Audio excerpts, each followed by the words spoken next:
Twitter sometimes in the fund it has gone up 10x in the last 10 years. Small cap funds, somebody had tweeted saying that small cap funds have given 23% CAGR in the last 10 years. So you can easily put all your money in it, and if your retirement is 10 years later, you can just benefit from 10x return in 10 years. But point to point return this is the problem. The start date to end date completely will influence the return. Point to point vechi edha vena prove pannalam. இப்போ எனக்கு இந்த fund ரொம்ப மோசமான ஃபண்ட்னா அதுவும் நான் prove பண்ணுவேன். இந்த fund ரொம்ப சூப்பர் ஃபண்ட்னா that also I can prove with point to point. ஒன்றுமே இல்லை, அந்த ஸ்டார்ட் டேட்டும் எண்ட் டேட்டும் சேஞ்ச் பண்ணிடணும்.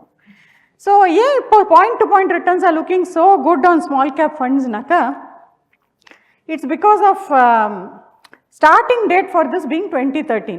2013 என்ன நடந்தது? Can anybody remember? Was it a good time for the market? Was it? Taper tantrum, correct, exactly. So taper tantrum nala bond market, equity market ella bayangarama it was falling at that time. So inniki ninga point to point paakache you are seeing that bottom market. Annala da inniki small cap category is looking so great actually, because starting point was so down and now we are at a high. So it is bottom to top a comparison, right? Adhe ninga 2014 la 2024 la adhe mari irukave irukadu if you look at the returns. So idukku da rolling returns paakradhu romba important.